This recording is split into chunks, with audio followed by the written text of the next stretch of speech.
Hi, morning everyone. I think it's still morning. Yes, it is here. It's 11ish.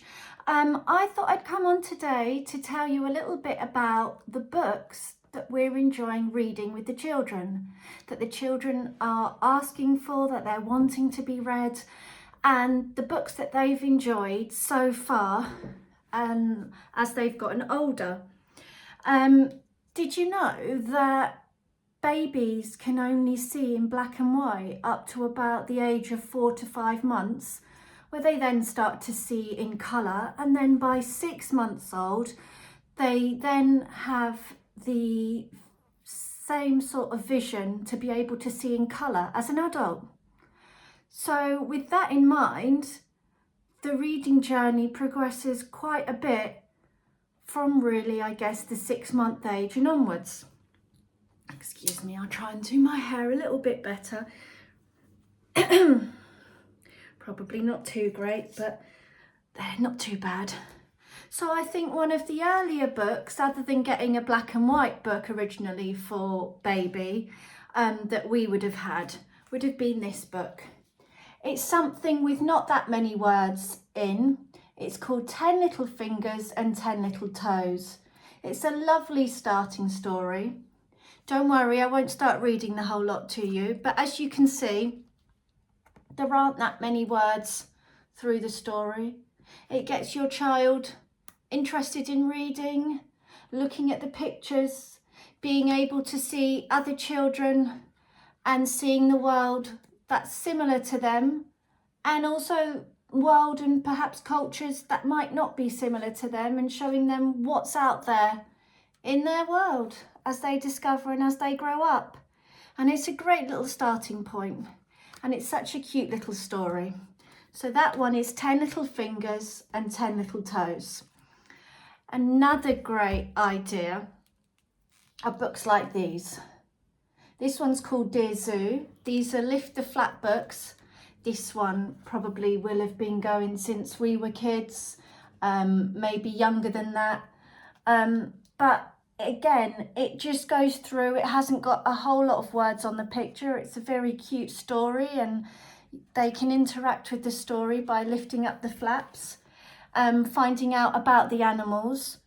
You could even try and do animal noises as you're going along, and teach them a bit about those too, and finding out which animals are the cutest and which aren't. And then in the end, you get a puppy. So that's a really lovely book. There are loads of lift the flat books to choose from as well. We have a few upstairs, but I thought I'd show you that one because it's a classic. It's Dear Zoo. Then some other ones that we enjoyed are the 10 Little series. Now the 10 Little series, they have lots of different ones in their series. I believe they might even have a bit of a TV show. I think I was told recently, was it on Disney Plus or Nickelodeon? No, probably not Nickelodeon, but something like that, one of the extra channels. So if you've got that, do check that out too. But this is a great way of getting your child into counting and interacting with the story again. This one is 10 Little Monsters. Doesn't have to be just for like Halloween time, can be all through the year. The pictures are great. They're full of colours, they've got like elements of surprises, and you can count along the 10 Little Monsters as you're going through. Lots of fun to be had. You get the numbers in the words on the pages, and you also get the figures, the numbers on the bottom as well, so that your child can learn to recognise the numbers as they are. And they're nice and clear, and there they are again. So that's a great way to introduce them again to numbers. This one's 10 Little Pirates. So fun. And then I've got 10 Little Robots here just to show you. And also what you'll find, and what I've found, is that a lot of the books are easy to pick up from your local library. You don't have to go out and spend money on a book. Just pop along to your local library Our children are members of our local library here in Tunbridge in Kent, and that means that we can use any of the Kent libraries. The children can borrow up to 30 books, so as that should be enough to keep them going at a time. If you need it, or if you needed it for like school projects or anything like that as well, it's a great idea. But that was the 10 Little series. So we've had 10 little robots, 10 little pirates, and 10 little monsters. We've also got 10 little superheroes. Oh, here it is. That was a real favourite. Every night at bedtime, our little boy James would keep asking for this one again and again and again. So I'm kind of glad that we've moved on to something else now, that we've got some more choice.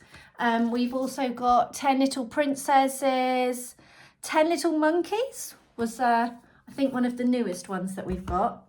So that was a great series.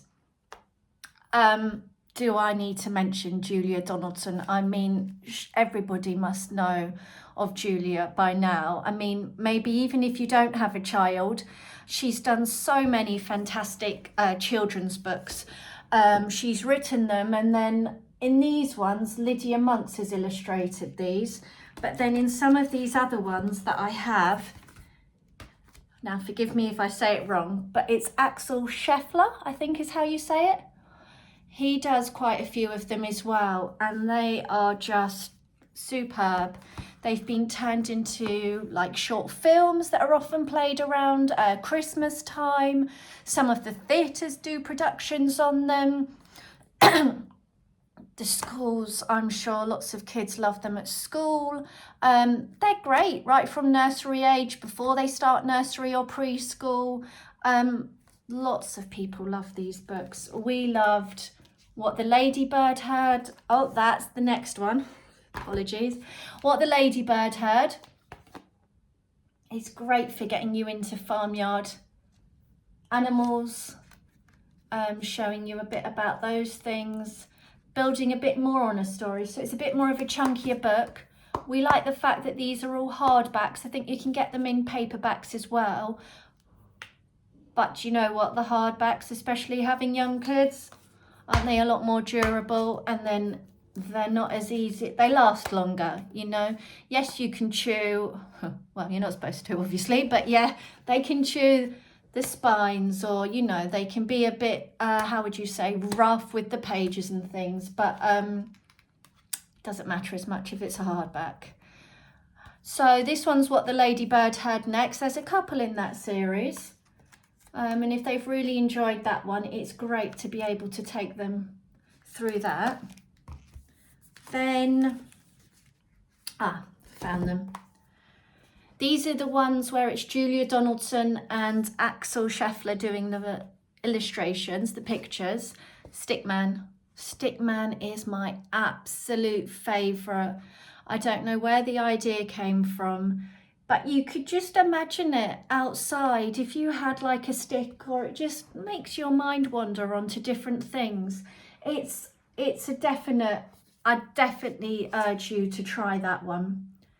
And as I say, you'll find the books in the library, you can find them in bookshops, secondhand bookshops, you might find charity shops probably have them as well.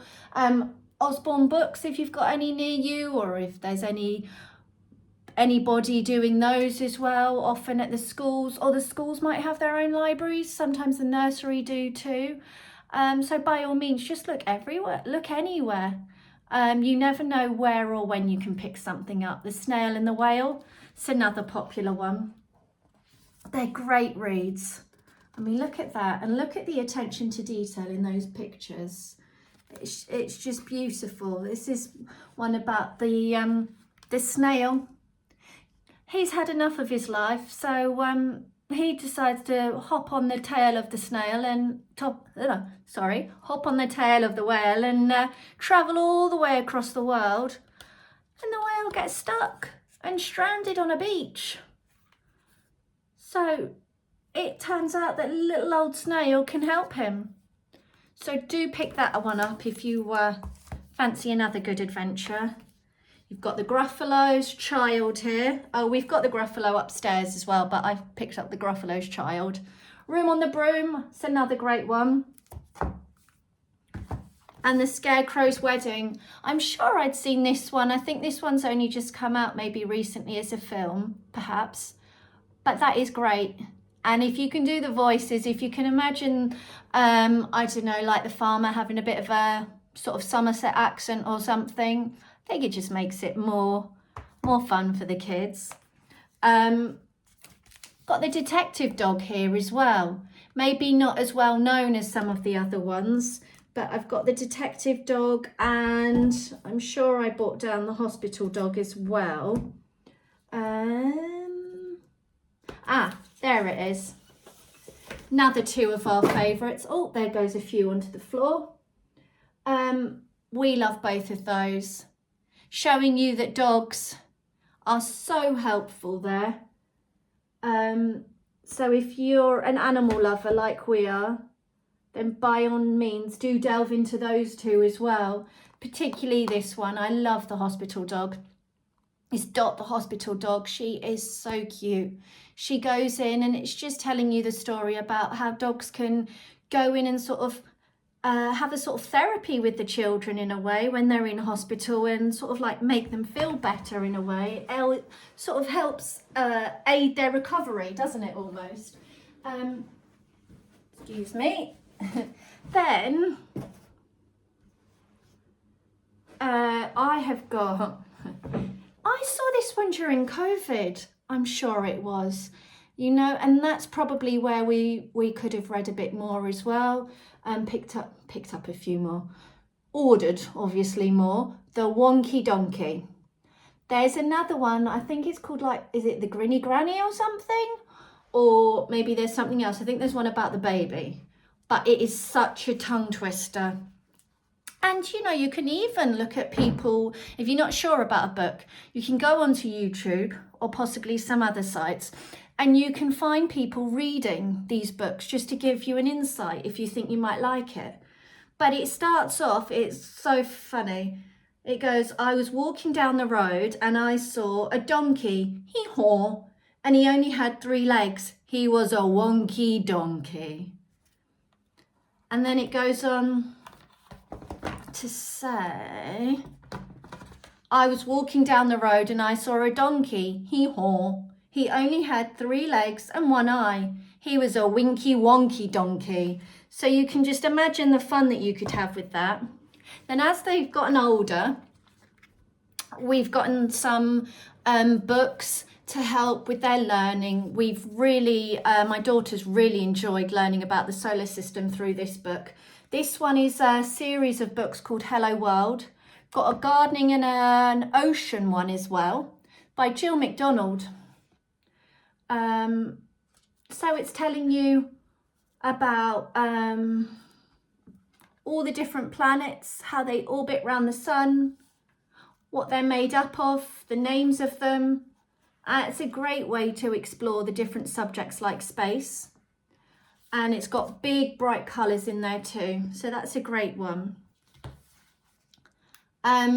Who could resist this book about Elma? This has got to be one of my childhood favourites as well. It's so colourful, so lovely, and just a magical read as well. And it just makes you feel like lots of different emotions sometimes when you read some of these books. And if it is a sort of emotional sort of book that you're after, well, I don't want to say emotional book, but a book to sort of help sort of learn about your feelings, sort of regulate them, know more how to deal with them, that sort of thing, then you've got books like Ruby's Worries, or other books that you can look into as well, especially like as they're going off to school and you're going to maybe worry about them, they're going to maybe worry about like new environment, new things. So books like that are great. There's, I think it's Jill McDonald as well, does like the little bears that's like peace at last, sleeping, that sort of thing, which is really cute.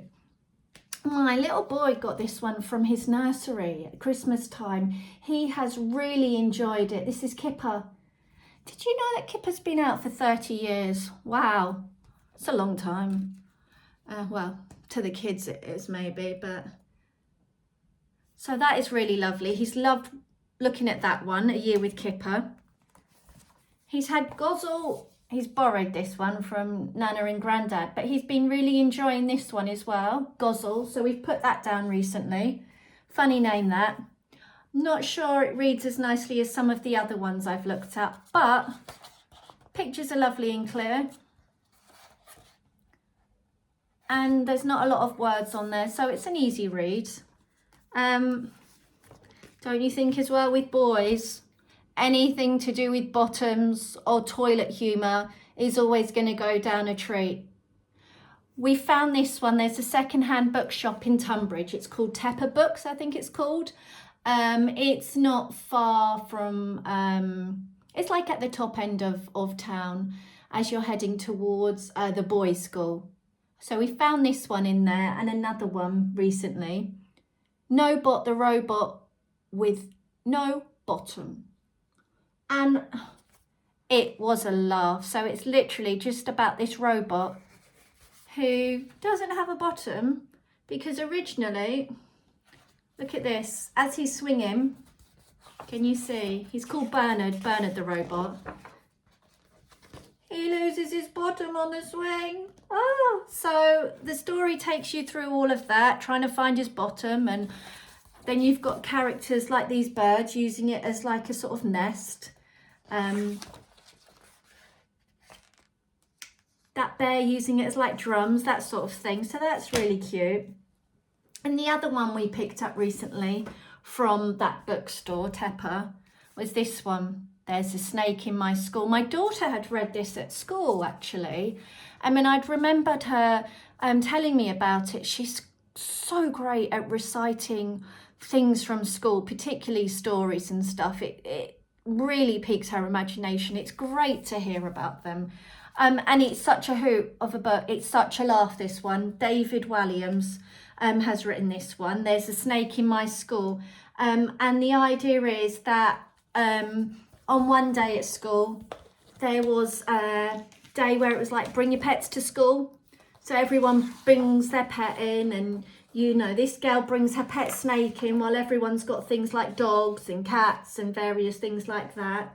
Oh look, there's a tortoise and a goldfish and that sort of thing. The head teacher doesn't like it. And then it just kind of goes on from there and tells you about what's happened, if you can see that. And don't want to spoil it too much, but maybe you can guess what happens after the head teacher confiscates them all. Going back to counting when they're smaller, from what age? Maybe from like the age of 2, I think we might have gotten this book. This is beautiful. Counting Creatures. This is by Julia Donaldson as well. It's Sharon King Che that's illustrated this one, I think. The pictures are beautiful. It takes you on a journey, just counting, telling you about the different animals. This sheep has 2 lambs, for instance. One of them eating, the other one bleating. Who has more babies than that? And as you go, you see these different animals. The pages turn differently. You learn about the names of the animals. So cubs, pups, owlets, leverets for hair. I didn't know that one before I read it. Then it's got a hidden surprise with these spiders at the bottom as well, where if you flick to the end, you can see ours is well used. We love this one. The last one's the spiders. You have to count all the spiders and then you get to find some more if you go back into the book. So that's a real joy as well.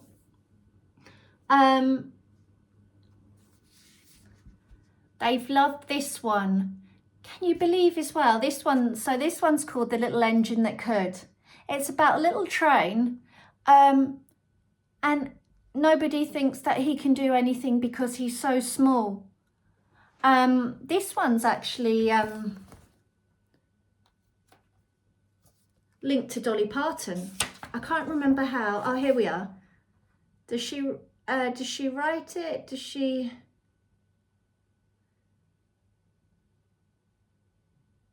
No, so she's offering a free book gifting program to the children in her hometown.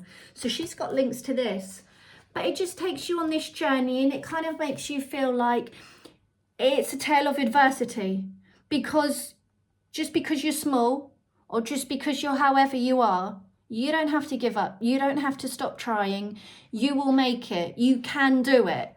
And I think that's a great message for the kids, and a great one to send out as well. So that's the little engine that could. Then another book that my little man's enjoyed at nurseries, The Colour Monster. This is a great one as well, about being in touch, like with your feelings and everything. Each colour, he's all muddled up at first. And then once he starts to undo his colours and he puts them all in a jar and he organises them things, each colour means different things. Like green is calm, red is anger, and yellow is happiness, and things like that. And then at the end, he's discovered a new feeling. And what could that feeling be? So that's The Colour Monster. This video is probably getting quite long, but hopefully I can carry it on.